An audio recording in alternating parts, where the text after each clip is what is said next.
আসসালামু আলাইকুম রহমতুল্লাহ। আজকে একটা মজার বিষয় আপনাদের সাথে একটু শেয়ার করি।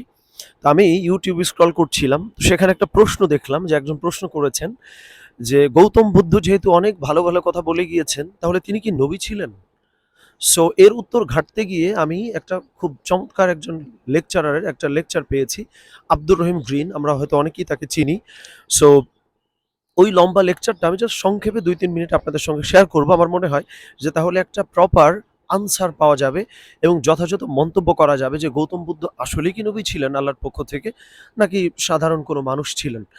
আচ্ছা, সেটা বলার জন্য আমাদের দুটো বিষয় বলতে হবে। নাম্বার 1 কথা হচ্ছে, সূরা নাহলের ভেতরে আল্লাহ তাআলা যেহেতু বলেছেন, ওয়ালাকাদ বাআসনা ফি কুল্লি উম্মাতির রাসূলা, যে আমি আসলে প্রত্যেকটা জাতির কাছেই নবী পাঠিয়েছি, প্রত্যেকটা জাতির কাছেই রসুল পাঠিয়েছি।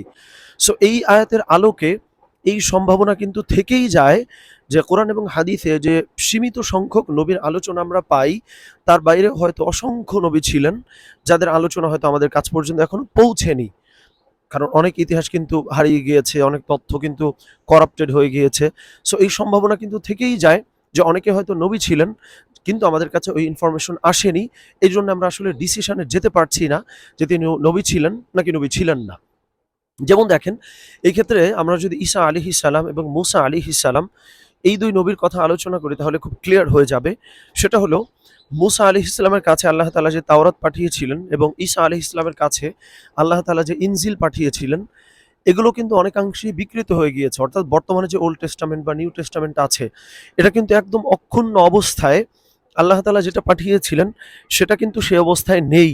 কিন্তু তারপরেও তাদেরকে আমরা নবী বলে বিশ্বাস করছি মুমিন হওয়ার জন্যে। তার কারণ হলো, নবী হওয়ার অন্যতম যে শর্ত এবং প্রধান শর্ত সেটা হচ্ছে একজন নবীকে মূলত তাওহীদের বাণী প্রচার করতে হবে, একত্ববাদের বাণী প্রচার করতে হবে।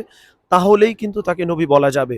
সো মূসা আলাইহিস সালাম এবং ঈসা আলাইহিস সালামের কাছে আসা যেই তথ্য ছিল সেগুলো যদিও অনেকাংশে বিকৃত হয়ে গিয়েছে, কিন্তু তবুও এই কথা কিন্তু বলার সুযোগ নাই যে তিনি নবী ছিলেন না। কারণ তার যে তাওহীদের বাণী প্রচারের কথা, সেটা কিন্তু খুবই স্পষ্টত আল্লাহ তাআলা আমাদেরকে কোরআনের মধ্যে বলেছেন, যেটা কিন্তু গৌতম বুদ্ধের ক্ষেত্রে একদম সম্পূর্ণরূপে অনুপস্থিত।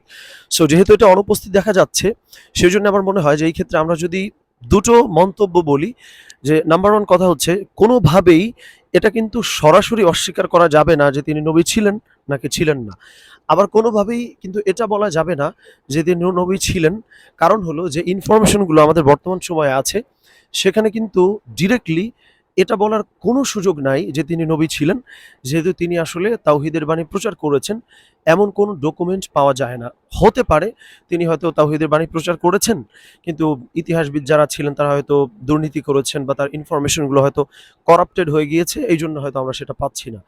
সো এটা মেইনলি আমরা যেগুলো শেয়ার করলাম সেটা হচ্ছে, ১ম কথা এখানে আমার কাছে খুব মনে হয়েছে যে আমাদের খুব কৌতূহল জাগানিয়া একটা ব্যাপার মনে হয়েছে, এটা একটা কারণ শেয়ার করার।